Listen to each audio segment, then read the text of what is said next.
The ballroom of the old Edinburgh Hotel shimmered under soft golden light, but Caitriona Balfe felt none of its warmth. She stood near the tall arched window, her glass of sparkling water untouched, eyes scanning the crowded room for a familiar face. Sam Heughan was across the hall, smiling at producers, his laugh carrying above the hum of conversation.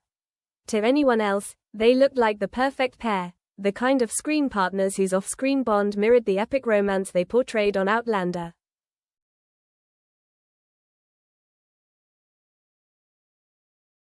But behind the smiles, a quiet distance had begun to grow.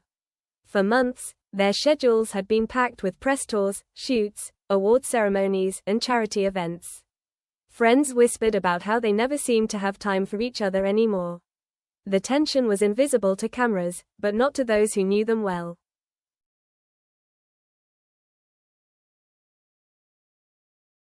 Caitriona felt the ache of it like a physical weight.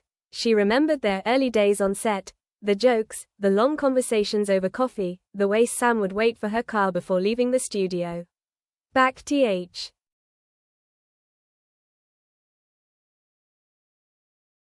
Now, standing apart, Sam glanced over, catching her eye.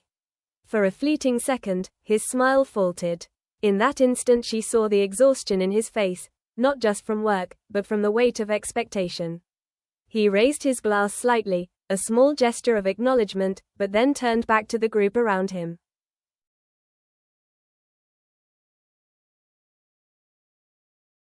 Caitriona's heart sank. She had known this moment would come, yet the reality of it still cut deep. The real reason everyone would speculate about in the months ahead wasn't scandalous. It was heartbreakingly ordinary. Two people who had built something extraordinary together but found themselves crushed under the gravity of fame, misread intentions, and diverging paths.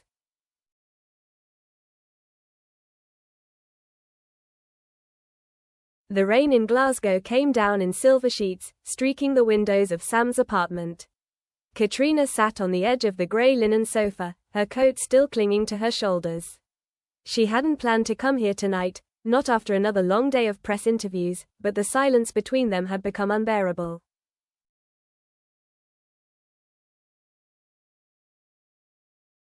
Sam paced near the kitchen island, his hands gripping a mug of tea gone cold.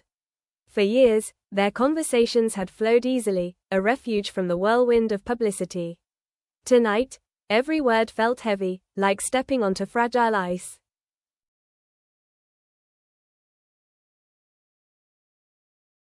"I don't even know how to start," Caitriona said softly, her Irish lilt breaking. "We've been moving in circles, Sam. Smiling for cameras, doing interviews. Everyone thinks they know us, but we barely talk anymore."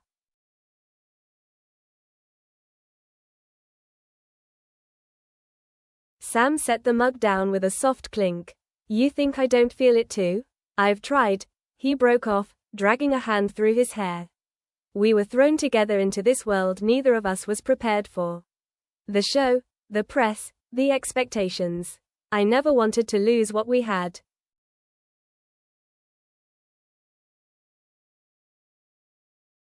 Caitriona stared at her hands, twisting the silver ring she'd worn for years.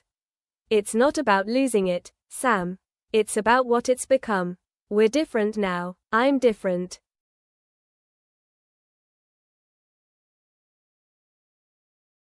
He stopped pacing, his blue eyes searching hers. "Different how?" She took a deep breath. "I can't keep living like our lives belong to everyone else. The rumors, the fans, the headlines, they've all decided what we are. And somewhere along the way, we stopped deciding for ourselves."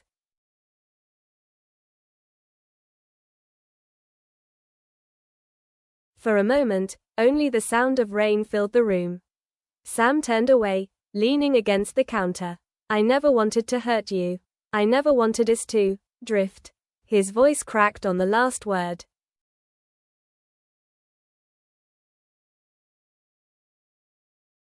Caitriona felt tears sting her eyes.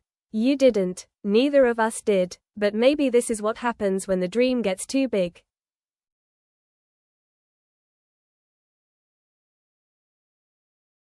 She stood, smoothing her coat, preparing to leave. Sam's hand twitched as if to reach for her but stopped halfway. There was nothing left to say that wouldn't sound like another promise they couldn't keep.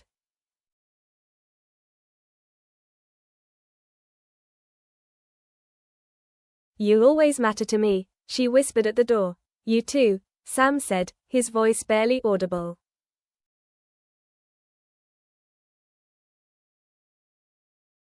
The door clicked shut behind her, leaving Sam alone with the echo of what had just ended.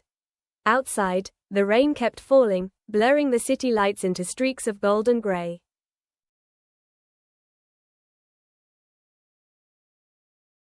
The next morning dawned pale and grey, the kind of Scottish morning where even the birds seemed hesitant to sing. Caitriona sat at her kitchen table, a mug of coffee cooling in her hands. Her phone vibrated again and again, texts from her manager, emails from journalists, notifications from social media.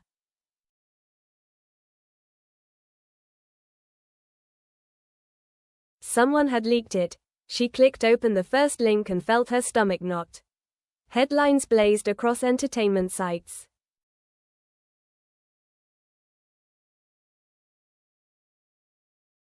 Sam Heughan and Caitriona Balfe split. Sources reveal private rift, the real reason behind the Outlander star's breakup.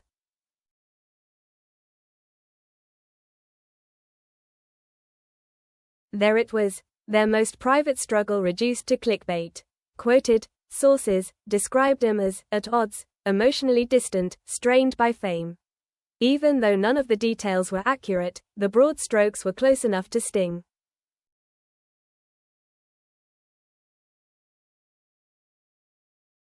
Caitriona set the phone down and covered her face with her hands.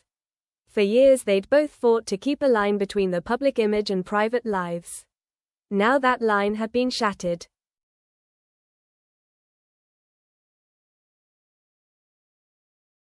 Across town, Sam was sitting in his car outside the studio, scrolling through the same headlines. His chest tightened with each one. He thought about calling her, but what would he say? "I'm sorry," wasn't enough. They had both known this day would come.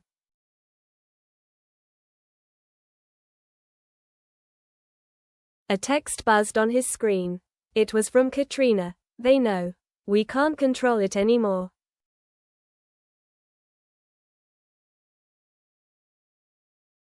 He stared at the message, his thumb hovering over the keyboard. Finally, he typed back.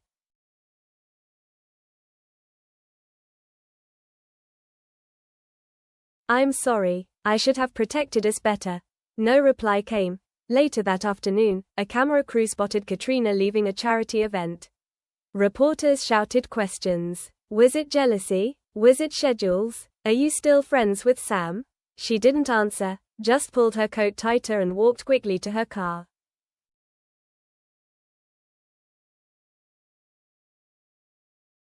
Inside, the silence felt like a shield. She thought about the years they'd shared, the laughter between takes, the quiet support during long nights of filming. It hurt to see it all framed as a scandal.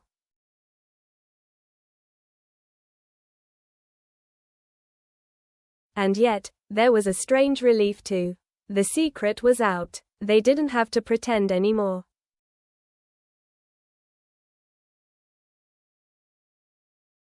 That night, Sam posted a brief statement on his social media. "Idiographic period, Caitriona and I have shared an incredible journey.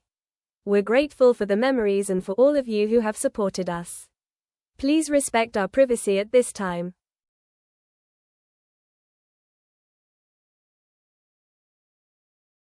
No explanation, no finger pointing, just a quiet acknowledgement of something ending.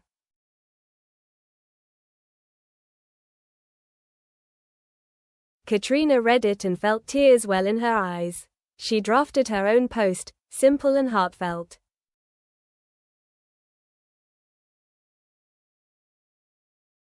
"Thank you for your love and kindness. Some chapters close so others can begin. Always wishing Sam the best."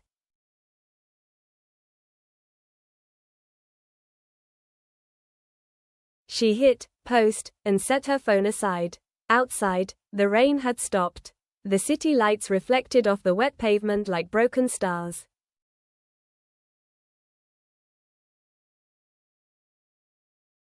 Weeks passed. The noise faded. The headlines, once bold and relentless, were pushed down the feeds by newer scandals, fresher gossip. The fans still wrote heartfelt messages, but even those were softer now, like letters folded neatly into an envelope.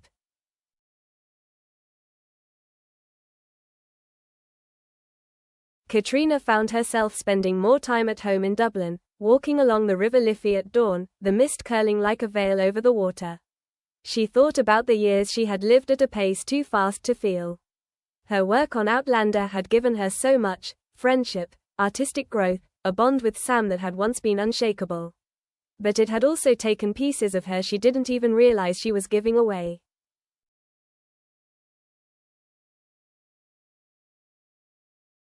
She began journaling again, filling pages with her own words rather than scripts. Little by little, the ache in her chest loosened. She wasn't angry at Sam. She wasn't even angry at the world. Mostly, she felt sad and grateful. They had shared something rare. Now it belonged to the past.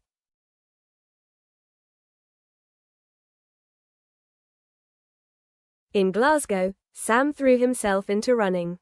Every morning, before the city stirred, he ran along the Clyde, the river cutting like a silver blade through the grey. He kept his phone on silent, taking calls only when necessary.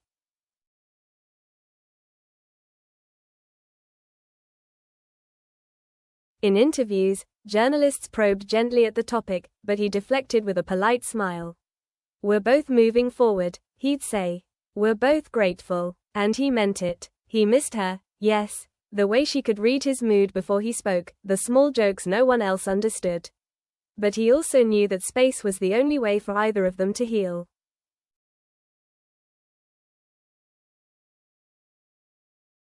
One evening, as the sun dipped behind the hills, Sam sat on a park bench scrolling through fan art of the two of them as their characters. He smiled, remembering the early days of filming, the first time they'd read lines together and everyone on set had fallen silent, struck by the chemistry.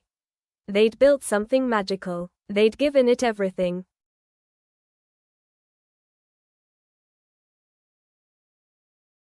It was enough. Months later, Caitriona sat at her kitchen table again, a pen poised over a blank card. She had been meaning to write to Sam for weeks. Not an email, not a text, a real letter. Something tangible.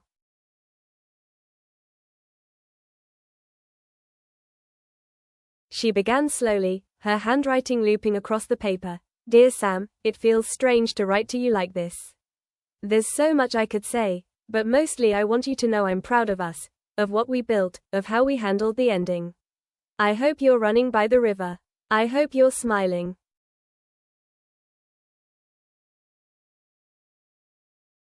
She stopped, staring at the words. She thought about sending it, then folded it neatly and slipped it into a drawer.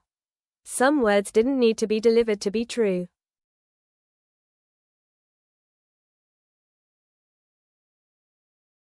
In Glasgow, Sam picked up his phone and typed a message he'd thought about for months.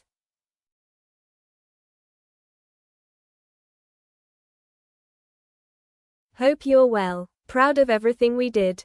Miss our coffees." He hovered over the send button. Then, slowly, he locked the screen and put the phone down.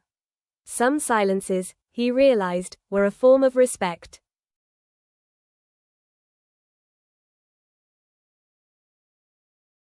It was never about betrayal, or jealousy, or some hidden scandal. The real reason was simpler, sadder, and truer. Two people caught in a storm of expectations, who built a world together on screen and found it too heavy to carry off screen.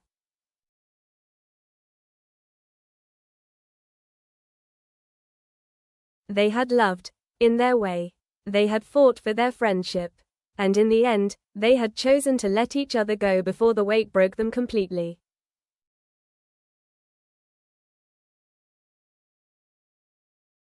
The fans might never understand. The headlines might never stop guessing. But for Sam and Caitriona, the truth was quiet and clear, like a breath taken after years of holding it in.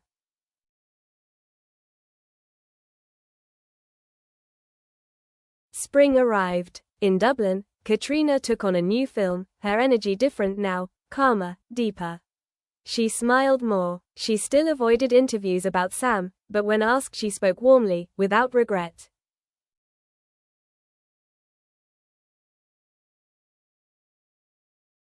In Glasgow, Sam launched a charity project he had been dreaming of for years. At the press conference, someone asked about Caitriona. He paused, smiled, and said, "She's wonderful. Always will be."